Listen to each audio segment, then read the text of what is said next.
Hey, I want to show you how sometimes going slower actually makes you faster. And if you watch this video all the way through, you're also going to learn how it makes you more consistent and improves the quality of your strike.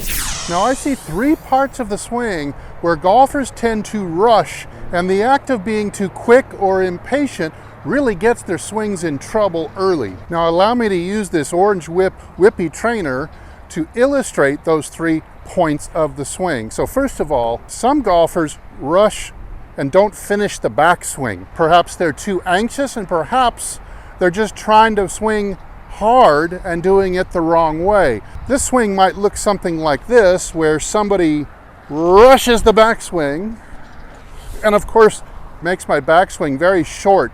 It's almost like I'm not patient enough to finish the length of the backswing, so I really cut the backswing off short, and then often it leads us right into the second idea, which is to rush the transition. Now, if you noticed, if you watch those swings, and we'll look at one in slow motion here, that when I swing back and I rush both the top of the backswing and I rush the transition, that this, you'll really see it, and this bendy shaft will really bend, and the ball will almost hit me in the shoulder here, something like this. Rush the backswing and then rush the transition. So rush the backswing and rush the transition. The effect this has when you rush the backswing, yes, you're out of rhythm. You're out of that 3-to-1 waltz tempo. Certainly, you're more at a 2-to-1 or a 1-to-1. And I'll explain this in a second. But not having this kind of patience and slowing down often will prevent golfers from finishing their backswing. Now, if you could just have a little patience and feel like you're slowing down a bit, then you can finish this backswing. You can make a full turn of the shoulders and prescribe more of a wide arc, where golfers who rush tend to also cut off the width. Now, whether or not you have rushed and cut off your backswing, golfers will still very often get very rushy in their transition. And again, this can throw them out of that natural gravity-driven pendulum effect that you're trying to get with your swing. Imagine that your swing just needs to follow a pendulum action, and a 1 and a 2 and a 1 and a 2. And if you could stick with that, you could probably hit the ball with much higher quality with your strikes and your consistency, and probably also you'll generate more speed this way, even though the whole swing feels slower. So that brings us to the second part, which is golfers rushing at the top of the swing. Again, with this whippy club, you'll be able to see if I rush the top of the swing and my transition is a little bit too quick or too violent, change of direction is too fast, you'll see this ball, the shaft will bend and the ball will almost hit me. So if I go before the club gets a chance to pause a lot, you can see in that slow-mo replay, it's really bending. It's not just gravity. See, gravity will droop this thing, sure, about that much at the top, but this is really bending to start the downswing. It can give you not only a lot of timing issues, but really cost you a lot of speed because you're not allowing the body to work in sequence. So if you look at somebody like Rory here, if you had jumped into his golf swing and you're feeling what he's feeling, what you'd be shocked at is how slow he feels at the top and how slow he feels starting down. So there's just a tiny bit of pause at the top where the club just comes to rest, when you see in a lot of great golfers, but also the downswing feels, because the transition is so unhurried, this allows him to get the right sequence where his lower body, pivot, and the turn of the body gets out in the lead of the swinging arms and the swinging wrists and the swing club. If you rush the transition, there's a really good chance that you're going to put the caboose in front of the train. You're going to put the hands and arms are going to fire first, and they're going to overtake the body, and the body may do less. So you end up doing a lot of casting, chunking, topping, poor distance, those sort of things. Well, this leads us right into the third idea, which is after you reach your transition and there's that brief pause, is you want to feel a slow crescendo of power down to the bottom. The crescendo is going to peak right here at the front of this mat, which is 30 inches in front of the ball. So you don't want to intend to have your highest speed at the ball. Instead, you're still going to be accelerating, smoothly accelerating, but you're looking for a peak speed out in front of the ball about 30 inches. So golfers will do is they will really rush that downswing. Another reason to swing this with a nice heavy ball at the end is because you can really feel the crescendo building. You're going to feel patience and slowness to finish the backswing.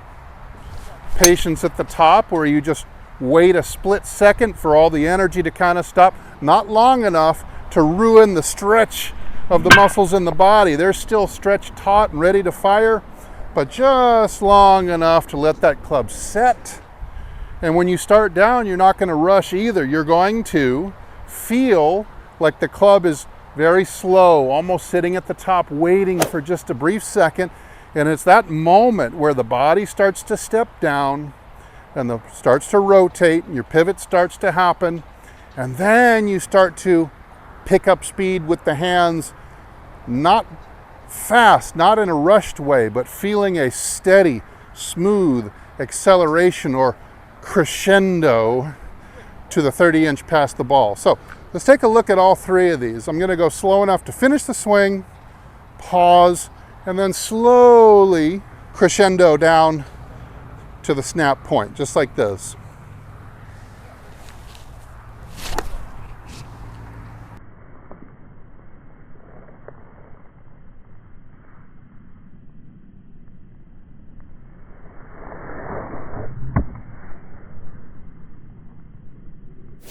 Now, while this whole thing looks slow, this end of the stick is traveling very, very fast because I've made a big turn, paused, I start everything down together in a coordinated fashion in the correct sequence, and I'm waiting and I'm snapping my hands right at the right moment, getting that response, leading out like a bullwhip. And using the radar here, you'll see that while this looks slow, the club head's actually moving quite fast. Take a look.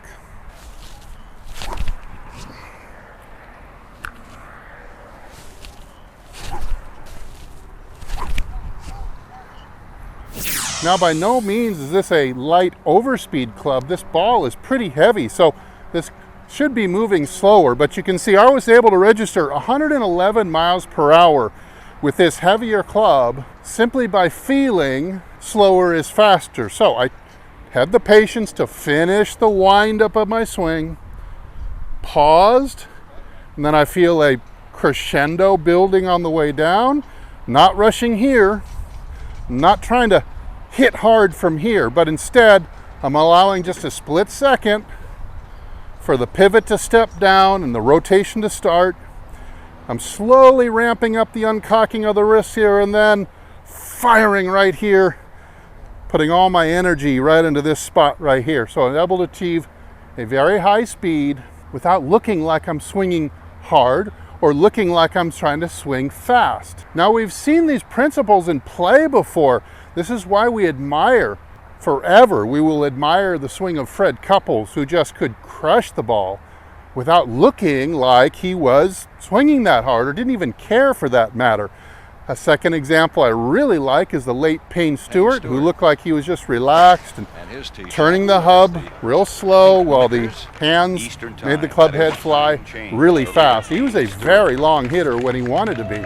Of course, today's modern version of this might be Jake Knapp, where he demonstrates just beautiful, patient tempo. Little pause at the top and then unleashes, but again, the feeling is not here, but giving it just a beat for you to step down and get all the big muscles to start first, and then let that chain like a bullwhip works from the center of your mass here, out into the arms, into the wrists, into the club head, all in sequence like you're snapping a whip. When you can do this, you feel a very heavy club head down at the ball because you've got fairly relaxed hands, and you really are letting gravity take over and pull the club outward. So the club on your practice swings would start to feel progressively more and more heavy as you get closer to your snap zone 30 inches in front of the ball.